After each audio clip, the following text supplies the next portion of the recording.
Hello dear student, मैं कमलेश शर्मा आज आप सबके बीच फिर से उपस्थित हुआ हूं।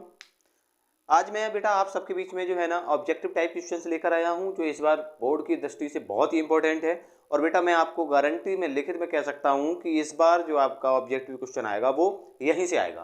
तो इसलिए आप इस वीडियो को अंत तक पूरा देखें। हो सकता है कि आप अगर जो क्वेश्चन नहीं देखें वही आपका बोर्ड में आ जाए, तो इसलिए इसको पूरा देखें। और वीडियो अगर अच्छा भी लगे ना तो लाइक शेयर सब्सक्राइब करना जरूर याद रखें। चलो देखते हैं। तो बेटा हम बात करते हैं चैप्टर नंबर 13 एमीन की, उसके कुछ क्वेश्चन से देखते हैं।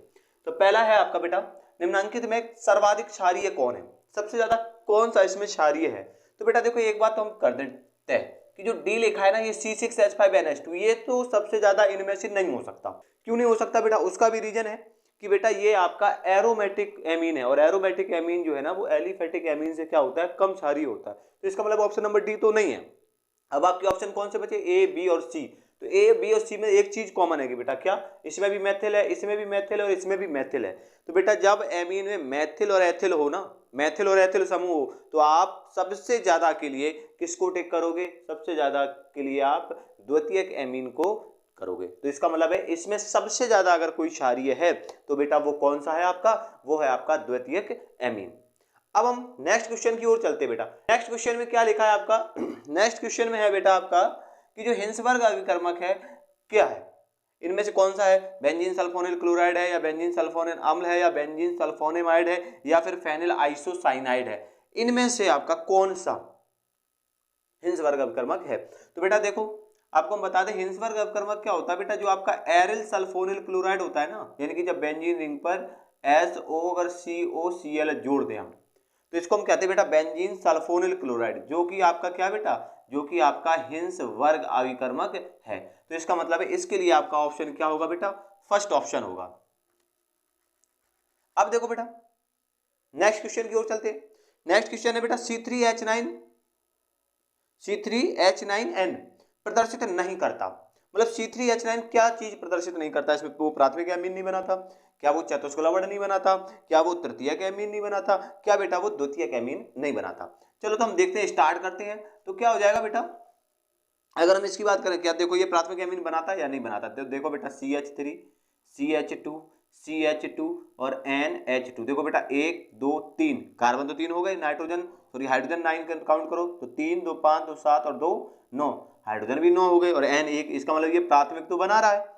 द्वितीयक की बात कर लेते हैं, बनाता है या कि नहीं बनाता है। तो द्वितीयक में क्या हो जाएगा बेटा CH3 CH और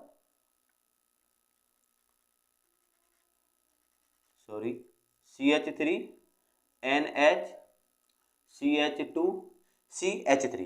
अब देखो बेटा इसमें काउंट करो, 3 और 3 हाइड्रोजन 6, 1 ये 7 और 2 ये 9, कार्बन 1 2 3 और नाइट्रोजन भी 1 है, मतलब ये द्वितीयक भी बना रहा है, ये भी बना रहा है।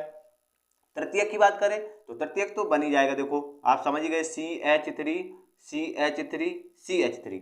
अब बन क्या नहीं रहा है बेटा, C3H9N क्या नहीं बना सकता बेटा, चतुष्क अमोनियम मतलब चतुष्क लवण नहीं बना सकता। क्यों, क्योंकि अब इसके पास नाइट्रोजन के पास कुछ है ही नहीं कि जो चतुष्क बना ले, समझ गए ना। तो ये प्राथमिक द्वितीयक तृतीयक तीनों बना रहा है, लेकिन ये चतुष्क जो है ना आपका अमोनियम लवण या चतुष्क लवण नहीं बना रहा है। तो बेटा तीसरे में कौन सा है, बी। हाँ दूसरे की बात करें तो इसमें कौन सा था बेटा, ए, और पहले की बात करें तो इसमें कौन सा था बेटा आपका, बी था। क्लियर हो गया। फोर्थ क्वेश्चन की ओर चलते हैं। फोर्थ क्वेश्चन है कि एल्किल एमीन में नाइट्रोजन परमाणु की संकृत अवस्था है। भाई बेटा जो एल्किल एमीन था, एल्किल एमीन का मतलब क्या हुआ बेटा, ये लिया N और इससे जोड़ दिया R, ये जोड़ दिया हमने H और H, या मान लो यहां भी हम R और R जोड़ दें, कुछ भी जोड़ दें कोई दिक्कत नहीं है, ठीक है ना। अब इन्होंने ये पूछा है कि बेटा एल्किल एमीन में नाइट्रोजन परमाणु की संकृत अवस्था होगी। तो बेटा देखो रियल में क्या होता है कि जब एमीन जैसे हमने RNH2 लिखा तो नाइट्रोजन पर क्या होता है, एक लोन पेयर और इलेक्ट्रॉन भी होता है। बेटा हमने आपको बताया था कि जब भी आप क्या करोगे संकरण निकालोगे, तो संकरण निकालते कैसे, तो संकरण के लिए एक फॉर्मूला होता है बेटा, सिग्मा बंध की संख्या प्लस लोन पेयर यानी कि एकाकी इलेक्ट्रॉन युग्म की संख्या, इन दोनों को जोड़ दो। तो जोड़ने पर यदि बेटा आपका योग 2 आए तो है वो sp संकरण, योग 3 आए तो sp2 और योग 4 आए तो बेटा sp3 होता है, योग 5 आए तो sp3d होता है। ऐसी सीक्वेंस आगे चला जाएगा। तो हम देखते हैं बेटा 1 2 3 यानी कि सिग्मा बॉन्ड कितने हैं, क्योंकि ये 3 सिंगल बॉन्ड दिख रहे हैं, तीनों सिंगल क्या हो जाएंगे, सिग्मा हो जाएंगे। प्लस लोन पेयर एकाकी इलेक्ट्रॉन कितना है 1, तो 3 और 1 कितना आ गया बेटा 4, 4 का मतलब क्या होगा sp संकरण, तो इसका मतलब सॉरी sp3 संकरण, तो इसका मतलब है इसका ऑप्शन कौन सा हो जाएगा बेटा, ऑप्शन नंबर हो जाएगा बी। क्लियर हो गई ये 4। चलो अब आगे चलते हैं बेटा। आगे लिखा है कि सरसों के तेल जैसी गंध वाले यौगिक का सूत्र बताइए। सरसों के तेल, अगर देखो बेटा हम ये लिखा है जैसे RCN यानी कि ये साइनाइड है, आपका गंधहीन होता है, मतलब इसमें कोई गंध नहीं होती है। अगर हम RNC की बात करेंगे दुर्गंध, बहुत ज्यादा दुर्गंधित होता है, यानी कि इसमें तो इतनी बदबू आती है, तो ये भी नहीं है। अब बात करते हैं कि इनमें और इनमें कौन है बेटा, जो आपका RNCO है, यानी कि ये आपका लिखा है आइसोसाइनेट, क्या है एल्किल आइसोसाइनेट, तो एल्किल आइसोसाइनेट जो है ना बेटा, इनमें तो फलों जैसी गंध आती है। अब बचा क्या आपका, लेकिन इन्होंने पूछा सरसों के तेल जैसी, तो सरसों के तेल की अगर हम बात करें तो ये है बेटा आपका एल्किल आइसोथायोसाइनेट है, ये ऑप्शन नंबर क्या हो जाएगा, डी हो जाएगा। आगे देखो बेटा बात करते हैं, अगला जो क्वेश्चन है ना बेटा ये आपका क्वेश्चन नंबर 6, ये बोर्ड के दृष्टि से अगर हम देखें 2024 की दृष्टि से देखें ना, तो ये क्वेश्चन बढ़िया है। तो देखते हैं बेटा, लिखा है कि बेंजीन के नाइट्रीकरण में नाइट्रोबेंजीन, बेंजीन है ना उसका हम नाइट्रीकरण कराते हैं, तो उसमें क्या करना है, नाइट्रीकरण में नाइट्रोबेंजीन प्राप्त होती है, तो जहां HNO3 और H2SO4 क्रिया में भाग लेते हैं, तो HNO3 व्यवहार करता है, किसका व्यवहार करता है, ये क्षार का, अम्ल का, अपचायक का या प्रेरक का। अब देखो बहुत से बच्चे क्या करते हैं जल्दबाजी में आकर ये देखते हैं नाइट्रिक अम्ल है तो ये किसकी तरह व्यवहार करेगा, अम्ल की तरह। बेटा जब आप अम्ल की तरह पे टिक करोगे ना, तो आप ये समझ लेना कि आप एकदम गलत हैं। क्यों, क्योंकि बेटा हम आपको अब इसको प्रूफ करते हैं कि ये अम्ल नहीं है। कैसे, देखो बेटा, जैसे मान लो हमने कहा कि बेंजीन की नाइट्रीकरण में नाइट्रोबेंजीन क्रिया कर रही है, सॉरी नाइट्रोबेंजीन प्राप्त होते हैं जहां HNO3 और H2SO4 क्रिया कर रहे हैं, तो इसमें HNO3 क्या है, तो देखो बेटा हम बात करते हैं, जैसे मान लो हमने HNO3 की पहले स्ट्रक्चर बनाए, तो ये होती है O- N पे प्लस, और इधर होता है O और H, ये इसकी स्ट्रक्चर होती है। क्लियर, और यही बेटा हम H2SO4 की बात करें तो H2SO4 की ये होती है O double bond O, OH और OH, ये इसकी स्ट्रक्चर होती है।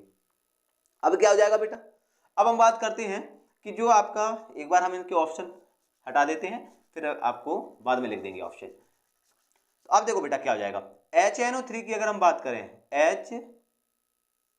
HON डबल बॉन्ड O और O पे क्या है माइनस, और N पे क्या है बेटा प्लस, ये इसकी स्ट्रक्चर होती है। और वहीं H2SO4 की बात करें तो HOS double bond O double bond O और OH। अब क्या हो जाएगा बेटा, जो आपका ये सल्फर है ना, सल्फर अगर हम इसकी ऑक्सीडेशन नंबर निकालें, तो सल्फर की ऑक्सीडेशन नंबर कितनी होती है बेटा, इसकी होती है प्लस के 6। अगर हम नाइट्रोजन की बात करें तो नाइट्रोजन की जो ऑक्सीडेशन नंबर आती है बेटा, वो आती है प्लस के 5। अब देखो बेटा इसकी तो है प्लस की 5 ऑक्सीडेशन नंबर, और इसकी है प्लस की 6 ऑक्सीडेशन नंबर। अब बेटा हम अगर बात करें कि इन दोनों में, हालांकि हैं तो दोनों अम्ल है, लेकिन हम बात करें कि इन दोनों में अच्छा अम्ल कौन सा है, वैसे दोनों अच्छे हैं, ठीक है ना करेंगे कि सल्फ्यूरिक अम्ल प्रबल अम्ल है या फिर नाइट्रिक अम्ल प्रबल अम्ल है, तो होता क्या बेटा कि जिस अम्ल में ऑक्सीकरण संख्या केंद्रीय परमाणु की ज्यादा आई, जैसे मान लो ये दोनों अम्ल है, नाइट्रिक अम्ल भी है सल्फ्यूरिक अम्ल में, अब इसमें सल्फ्यूरिक अम्ल की ऑक्सीकरण संख्या कितनी आ रही है, सल्फ्यूरिक अम्ल में सल्फर की 6, और यहाँ नाइट्रिक अम्ल में नाइट्रोजन कितनी आ रही है 5, तो इसका मतलब ये हुआ कि ये क्या है बेटा आपका, ये अम्ल है और ये क्या है आपका दुर्बल अम्ल है। अब प्रबल अम्ल है तो बेटा इसका मतलब क्या हुआ कि वो आपका H प्लस देगा, तो इसका मतलब ये हुआ कि बेटा ये इस बॉन्ड के इलेक्ट्रॉन ले लेगा तो ये क्या बनाएगा जानते हो, H2SO4 टूटेगा बेटा H प्लस में और SO4 माइनस में। क्लियर हुआ।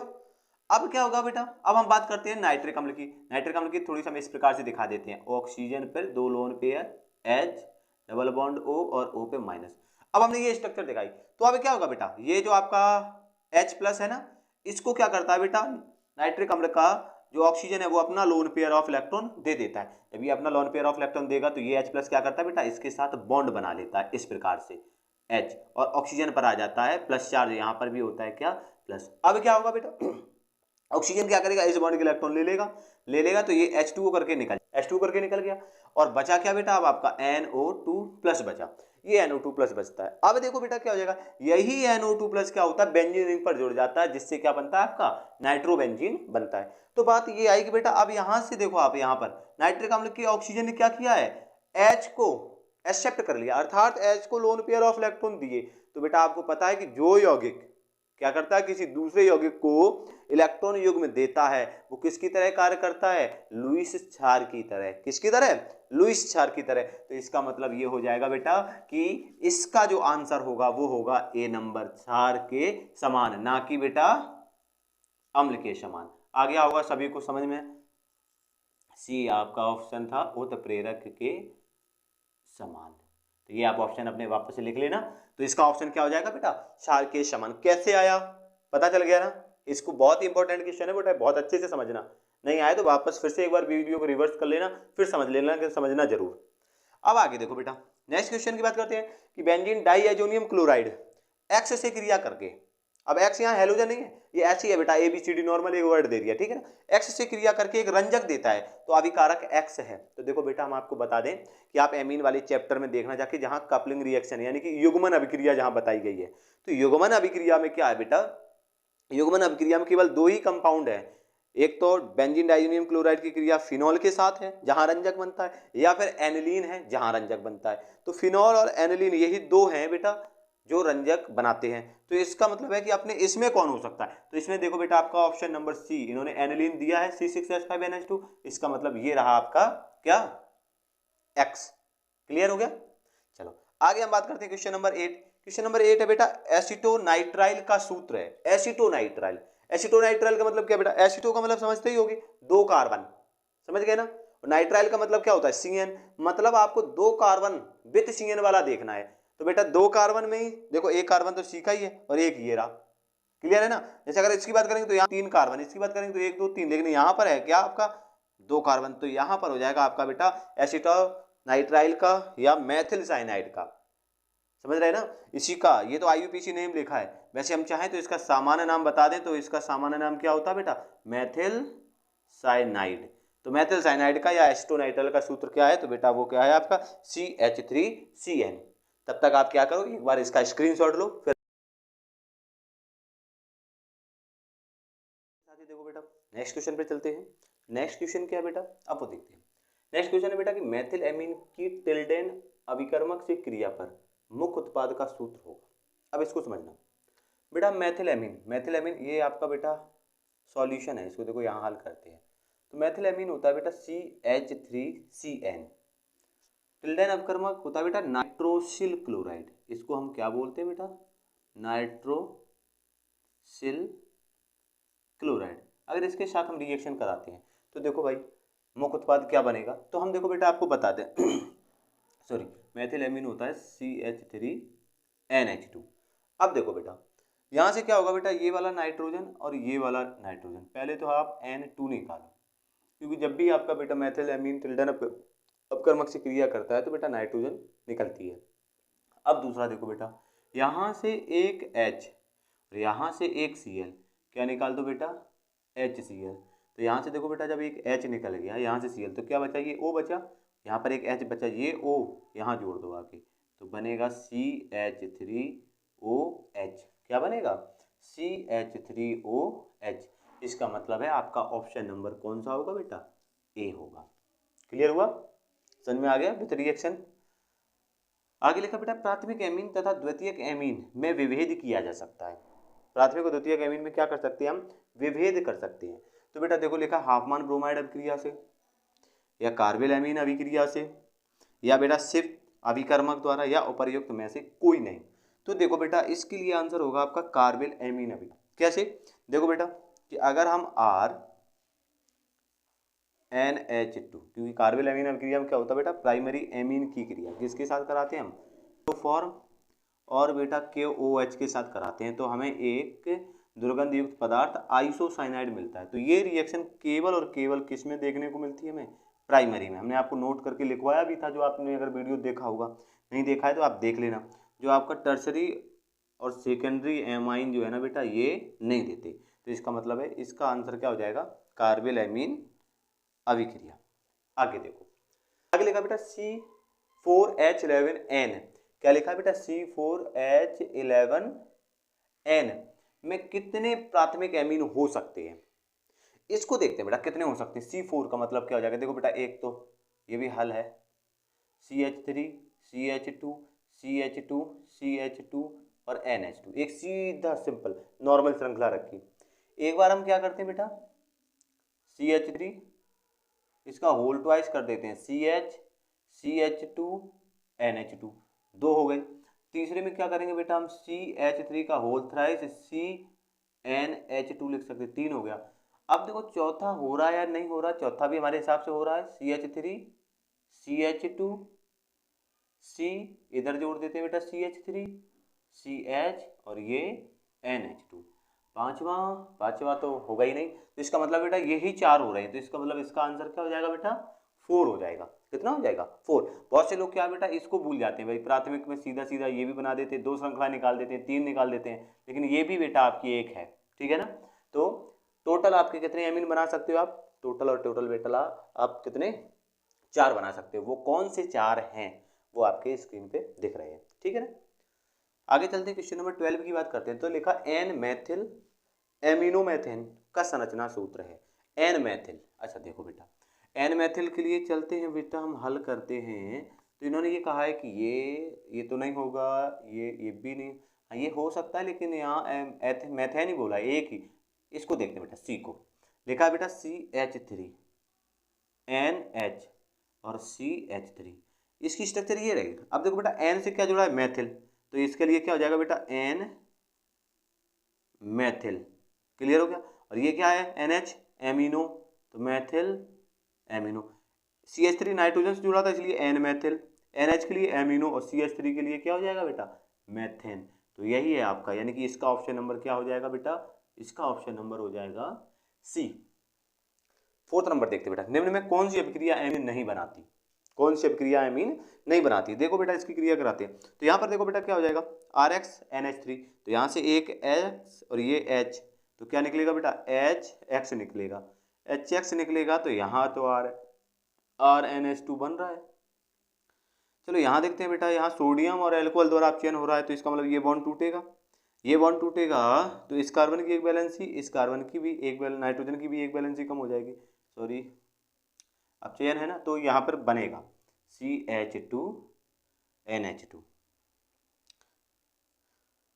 यहाँ पर देखते हैं बेटा H+, यानी कि यहाँ जल अपघटन हो रहा है, जल अपघटन हो रहा है, तो इसका मतलब क्या हो जाएगा बेटा, यहाँ बनेगा RCONH2, C ऑक्सीजन जुड़ जाएगा कार्बन पे, दोनों हाइड्रोजन जुड़ेंगे नाइट्रोजन पर, तो यहाँ पर एमाइड, क्या बन रहा है, एमाइड। इन्होंने पूछा एमीन नहीं बनाता, इसका मतलब ऑप्शन, अब डी और देख लेते हैं, तो 4 है ना, तो यहाँ पर क्या हो जाएगा बेटा, H2O निकलेगा, 2H ये वाला ऑक्सीजन, तो बनेगा RCH2 NH2। इसका मतलब है इसका बेटा आंसर नंबर कौन सा है, सी है। इसमें सी में आपका क्या होगा, एमीन नहीं बल्कि क्या बनेगा, एमाइड बनेगा। जल्दी से स्क्रीनशॉट लो, फिर आगे चलें। अब देखो बेटा इसी के साथ नेक्स्ट देखते हैं, तो नेक्स्ट क्या है बेटा, नेक्स्ट लिखा है कि एसिटेमाइड को अगर हम गर्म करें बेटा, किसकी प्रेजेंस में, P2O5 की प्रेजेंस में, तो ए बनेगा। और कह रहे हैं बेटा ए का अपचयन कर दें SnHCl द्वारा, तो बी बनेगा। तो इन्होंने ये पूछा कि उपरोक्त अभिक्रिया में बी है, अब इनमें से बताना है कि वो मेथिलएमीन है कि एथिलएमीन है कि मेथिल साइनाइड है कि आपका अमोनियम एसीटेट है। चलो देखते हैं बेटा, एसिटामाइड, एसिटामाइड का मतलब है बेटा, इसका हम सॉल्यूशन करते हैं। एसिटामाइड होता है बेटा CH3 और CONH2, ये एसिटामाइड है। अब एसिटामाइड का क्या करें बेटा, इसको हम P2O5 की प्रेजेंस में हीट करें, तो क्या होगा बेटा, ये जो है ना आपका, ये डिहाइड्रेटिंग एजेंट है, मतलब ये जल को निकालेगा, जल को निकालेगा, तो मतलब है बेटा यहाँ से H2 और ये वाला O निकलेगा, तो क्या निकल गया, H2O। तो बना क्या बेटा आपका CH3CN, मतलब A क्या है बेटा आपका, यही है A, CH3CN। और इसका बेटा ये क्या करा रहे हैं, अपचयन करा रहे हैं। अपचयन का मतलब 2 हाइड्रोजन कार्बन के साथ, 2 जोड़ दो आप नाइट्रोजन के साथ, तो क्या बनेगा बेटा CH3CH2NH2। इसका मतलब आपका क्या है ऑप्शन में, ऑप्शन नंबर आपका बेटा बी हो। क्लियर हुआ। आगे देखो बेटा, लिखा है कि जब एसिटामाइड को ब्रोमीन और कास्टिक सोडा के साथ गर्म किया जाता है, क्या कर रहे हैं बेटा, जब एसिटामाइड को ब्रोमीन और कास्टिक सोडा के साथ गर्म किया जाता है तो प्राप्त होता है। अब देखो बेटा एसिटामाइड लेते हैं हम, इसको भी सॉल्व करते हैं, CH3CO NH2। इसको हम ब्रोमीन और कास्टिक सोडा मतलब NaOH के साथ गर्म करते हैं तो क्या बनेगा। देखो बेटा, ये जो आपकी रिएक्शन है आपको याद आ रहा होगा, ये रिएक्शन बेटा आपकी हाफमैन ब्रोमाइड निम्नीकरण अभिक्रिया है। कौन सी अभिक्रिया है? निम्नीकरण। तो निम्नीकरण का मतलब है इसमें से एक कार्बन कम हो जाएगा, मतलब यहाँ बनेगा बेटा CH3NH2, CH3NH2 प्लस बेटा Na2CO3, Na2CO3। यहाँ पर हम क्या करेंगे बेटा, 4 लेंगे तो 2 Na और यहाँ से 2 ऑक्सीजन इसके साथ जुड़ जाएंगे तो ये CO3 बन जाएगा। अब 2 Na बच गए, 2 Br, तो 2 NaBr निकल जाएगा, प्लस बेटा 4 हाइड्रोजन और 2 ऑक्सीजन बचे तो 2H2O। तो ये क्या बना बेटा आपका उत्पाद, मेथिल एमीन। इसका मतलब है इसमें ऑप्शन नंबर क्या होगा, इसका भी ऑप्शन नंबर होगा आपका बी। आगे चलते हैं बेटा, आगे लिखा है कि प्रोपियोनोइक अम्ल का एथिल एमीन में परिवर्तन किस अभिकर्मक द्वारा क्रिया कराने पर होता है। देखते हैं बेटा, प्रोपियोनोइक अम्ल मतलब इसका हल क्या होगा, तो हम लेते हैं प्रोपियोनोइक अम्ल CH3CH2COOH। अब इसको हमें क्या बनाना है बेटा, इसको हमें बनाना है एथिल एमीन यानी कि CH3CH2Na बनाना है, एथिल एमीन बनाना है। तो अब इन्होंने कहा इनमें से हम कौन सा अभिकर्मक लेंगे, तो बेटा देखो हम आपको बता दें, जब आपका कार्बोक्सिलिक अम्ल है ना, कार्बोक्सिलिक अम्ल से अगर आपको एमीन बनाना है तो इसके लिए आप क्या करते हो, हाइड्रोजोइक अम्ल लेते हो बेटा N3H। इसका नाम क्या है बेटा, हाइड्रोजोइक अम्ल, हाइड्रोजोइक अम्ल। और इस अभिक्रिया का नाम है बेटा श्मिट अभिक्रिया। इस अभिक्रिया का नाम क्या है, श्मिट अभिक्रिया। तो श्मिट अभिक्रिया तो, और बेटा यहाँ पर जो आपका उत्प्रेरक होता है वो होता है H2SO4। तो इसका मतलब ये हुआ कि आपका इसमें ऑप्शन नंबर कौन होगा, ऑप्शन नंबर होगा डी।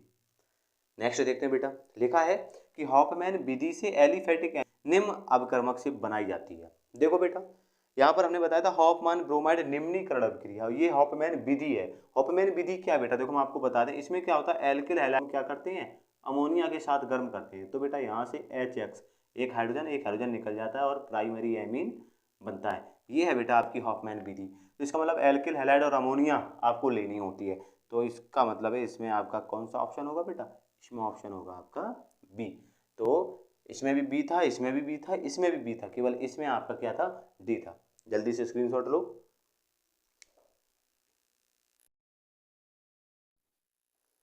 देखो बेटा, इसी के साथ नेक्स्ट आगे चलते हैं। आगे बेटा कि एसिटामाइड की अभिक्रिया क्षारीय माध्यम में NaOBr के साथ कराने पर प्राप्त होता है। देखो बेटा, अगर हम एसिटामाइड की बात करें, सॉल्यूशन देखते हैं इसका, तो बेटा क्या होता है CH3CONH2। बेटा इसकी क्रिया हम ब्रोमीन तथा NaOH के साथ कराते हैं। आपने पढ़ाई है ये हाफमैन ब्रोमाइड निम्नीकरण क्रिया है। तो बेटा इसमें क्या होता है, पहले NaOH Br2 क्रिया करते हैं, तो यहाँ से बेटा एक H और एक Br, जब बेटा यहाँ से HBr निकल जाएगा, यहाँ से H, यहाँ से एक Br, तो ये दोनों क्या करते हैं बेटा, आपस में मिलकर NaOBr बनाते हैं। क्लियर। अब NaOBr बनाएंगे तो अब क्या हो जाएगा बेटा, यहाँ से ये वाला आपका H2, सॉरी यहाँ से क्या होगा बेटा, अब इसके हम दो NaOBr के, तो ये क्या करता है बेटा, यहाँ से ये दोनों के दोनों ऑक्सीजन इसके साथ जुड़ जाता है, तो ये तो निकलता है CO3 करके, और यहाँ से ये दोनों Na2 करके, तो Na2CO3 और प्लस ये Br2। अब क्या बचता है बेटा, यहाँ से एक CO2 जब निकल गया तो CH3NH2, क्योंकि ये आपको पता ही चल गया ये निम्नीकरण अभिक्रिया है। तो निम्नीकरण अभिक्रिया है तो बेटा इसका मतलब है यहाँ पर क्या बनने वाला है, एक कार्बन कम वाला एमीन बनने वाला है। इसका मतलब है यहाँ पर क्या बनेगा बेटा, यहाँ पर आपका मेथिल एमीन बनेगा। सेकंड देखो बेटा, क्वेश्चन लिखा है X Br2 plus KOH C2H5NH2, लिखा है कि X है। चलो देखते हैं बेटा, यहाँ पर अगर हम बेटा यही रिएक्शन देखो बेटा, यहाँ पर क्या था बेटा, अभी आपने देखा था कि Br2 प्लस NaOH लिखा था हमने, ठीक है ना। तो इसको हमने बैलेंस, अगर इसको बैलेंस करेंगे ना तो हम यहाँ 4 अणु लेंगे, 2 तो Br के साथ NaBr करके, 2 अणु कार्बन के साथ H2O करके निकलते हैं। लेकिन अब यहाँ पर देखो बेटा, जो ये CONH2 है बिल्कुल सेम, क्योंकि ये भी हाफमैन क्या है बेटा आपकी निम्नीकरण अभिक्रिया है, तो हाफमैन निम्नीकरण अभिक्रिया, तो इसका मतलब क्या हो जाएगा बेटा, यहाँ पर क्या लोगे आप, एक कम कार्बन हो जाएगी। जैसे यहाँ पर 1 2 कार्बन है तो इसका मतलब है हम 3 कार्बन वाला लेंगे, यानी कि इसका ऑप्शन नंबर क्या होगा, सी। फिर से देख लो एक बार, फिर से एक बार समझ लो। हाफमान ने एसिटामाइड लिया था ना, तो मेथिलेमीन यानी कि यहाँ 2 कार्बन का लिया तो 1 कार्बन का मिला। यहाँ पर ये Br2KOH, अच्छा हाँ बेटा यहाँ NaOH या KOH कोई सा भी क्षार ले सकते हो, ठीक है ना। तो अब आपको क्या करना है, यहाँ पर देखो 2 कार्बन का मिला तो इसका मतलब है आपको 3 कार्बन वाला यहाँ पर एसिटामाइड, तब आपका बनेगा 2 कार्बन का। तो आपने 3 कार्बन का ले लिया तो ये बन गया आपका एसिटामाइड। आगे देखते हैं बेटा क्वेश्चन नंबर 20। क्वेश्चन नंबर 20 में लिखा है कि कौन सा कथन सत्य नहीं है, मतलब इन 4 में कौन सा सत्य नहीं है ये देखना है, सत्य नहीं है। जैसे पहला कि एमीन में हाइड्रोजन बॉन्ड होते हैं, तो बेटा अगर हम एमीन की बात करें तो एन क्या करता है बेटा, एन किसी, ये जो हाइड्रोजन वो किसी दूसरे तत्व के साथ, जैसे मान लो अगर वाटर के साथ इसको डिजोल्व करें तो ये पानी के साथ हाइड्रोजन बंध बनाते हैं, मतलब ये तो सत्य है, लेकिन इन्होंने पूछा सत्य नहीं है। देखा एथिलेमीन का क्वथनांक प्रोपेन से अधिक होता है, तो ये पॉइंट भी हमने आपको बताया था बेटा जब आपको भौतिक गुण पढ़ाए थे हमने एथिलेमीन एमीन के, तो वहाँ पर हमने बताया था कि बेटा एथिलेमीन यानी कि कोई भी एल्किल एमीन हो ना तो वो उसका क्वथनांक प्रोपेन यानी कि हाइड्रोकार्बन से ज्यादा होता है। क्यों? क्योंकि बेटा एमीन में हाइड्रोजन बंध पाया जाता है। क्लियर है ना। तीसरा क्या लिखा है कि बेटा मैथिलेमीन अमोनिया से अधिक क्षारीय है, बिल्कुल सही है बेटा, क्योंकि देखो मैथिलेमीन अमोनिया से ज्यादा क्षारीय कैसे होगा कि NH3, और मैथिलेमीन में क्या हो जाएगा बेटा, यहाँ पर एक CH3, ये क्या है प्लस आई इफेक्ट वाला ग्रुप है। प्लस आई इफेक्ट वाला क्या करेगा बेटा, इलेक्ट्रॉन डेंसिटी नाइट्रोजन पर क्या कर देगा, बढ़ा देगा, और जिस पे इलेक्ट्रॉन डेंसिटी बढ़ जाती है, जिसकी इलेक्ट्रॉन डेंसिटी ज़्यादा होती है, मतलब जिस पे इलेक्ट्रॉन ज़्यादा होते हैं वो ज़्यादा क्षारीय होता है। इसका मतलब मैथिलेमीन अमोनिया से अधिक क्षारीय है, ये भी बात सही है। आगे देखो लिखा है di methyl amine. Di methyl amine का मतलब क्या हुआ बेटा, डाई मैथिल एमीन का मतलब हुआ कि 2 CH3 जो है ना वो NH से जुड़े हुए हैं, ठीक है ना। मैथिल एमीन से कम क्षारीय है, मैथिल एमीन से कम क्षारीय, मतलब यहाँ पर ये कह रहे हैं कि मैथिल एमीन ज़्यादा क्षारीय है, यही गलत है। क्योंकि बेटा यहाँ पर ये 2 ग्रुप क्या करेंगे, नाइट्रोजन पर इलेक्ट्रॉन घनत्व बढ़ाएंगे और यहाँ एक ही बढ़ाएगा, तो इसका मतलब ये 2 ग्रुप ज़्यादा बढ़ाएंगे, तो जब ये 2 इलेक्ट्रॉन घनत्व ज़्यादा बढ़ाएंगे ग्रुप तो क्या हो जाएगा, ये अधिक क्षारीय होगा और ये कम, तो ये वाला उल्टा लिखा है। इसका मतलब यहाँ पर आपका ऑप्शन नंबर कौन सा होगा बेटा, यहाँ ऑप्शन नंबर आपका डी होगा। क्लियर हुआ। आगे चलते हैं। आगे लिखा बेटा कि एथिल एमीन पर नाइट्रस अम्ल या NaNO2 और HCl की क्रिया से प्राप्त होने वाला मुख्य उत्पाद है। देखो बेटा हमने बताया था ना आपको, ये आपका एक टेस्ट है, क्या है बेटा, टेस्ट। यहाँ पर हमने आपको बताया था नाइट्रस अम्ल से क्रिया, तो नाइट्रस अम्ल से क्रिया कहते हैं NO2 और HCl से, क्योंकि बेटा जो आपका NaNO2 है ना वो क्या करता है बेटा, पहले HCl से क्रिया करके नाइट्रस अम्ल ही बनाता है, HNO2 और प्लस NaCl। अब यही HNO2 ये क्या करता है बेटा, प्राथमिक एमीन से क्रिया करता है, और प्राथमिक एमीन से क्रिया करके क्या बनाता है बेटा, ये एल्कोहल बनाता है। तो एलिफेटिक एमीन नाइट्रस अम्ल से क्रिया करके एल्कोहल बनाते हैं, लेकिन एरोमेटिक एमीन क्या बना, डाई एजोनियम लवण बनाते हैं। तो इन्होंने क्या कहा, एथिल एमीन, यानी कि ये एलिफेटिक है, तो एलिफेटिक है तो इसका मतलब ये क्या बनाएगा बेटा, एथिल एल्कोहल, क्योंकि 2 कार्बन का होता है ना एथिल, इसलिए वाला ही आपका एल्कोहल बनेगा। क्लियर हुआ। अब आगे चलते हैं। आगे लिखा है ना बेटा कि जब एथिल एमीन को KOH की उपस्थिति में गर्म करते हैं, KOH की उपस्थिति में किसके साथ, क्लोरोफॉर्म के साथ गर्म करते हैं, तो कौन सा यौगिक प्राप्त होता है। अच्छा बेटा जब एथिल एमीन को, एथिल एमीन का मतलब होगा C2H5NH2, और इसको हम क्या करते हैं बेटा, क्लोरोफॉर्म के साथ KOH की उपस्थिति में, तो बेटा इस रिएक्शन से ही आपको याद आ गया होगा ये कौन सी अभिक्रिया है, कार्बिल एमीन अभिक्रिया है, और कार्बिल एमीन अभिक्रिया में क्या बनता है बेटा, आइसोसाइनाइड। इसका मतलब यहाँ बनेगा C2H5NC, तो C2H5NC कौन सा बेटा, ऑप्शन नंबर बी। तो ये आपका एक द्रव्यमान युक्त कार्बनिक पदार्थ बनेगा जिसको हम आइसोसाइनाइड टेस्ट भी कहते हैं। क्लियर हुआ। और आप देखते हैं बेटा अंतिम क्वेश्चन, तो लिखा है निम्नलिखित में कौन सा सत्य है। अब इनमें हमें सत्य देखना था। देखो बेटा यहाँ पर हम सत्य नहीं देख रहे थे, यहाँ पर सत्य देखना है। तो देखो लिखा है पहला कि मैथिल एमीन अमोनिया से अधिक अम्लीय है, मैथिल एमीन अमोनिया से अधिक अम्लीय है, कैसे हो सकता है बेटा बताओ। मैथिल एमीन यानी कि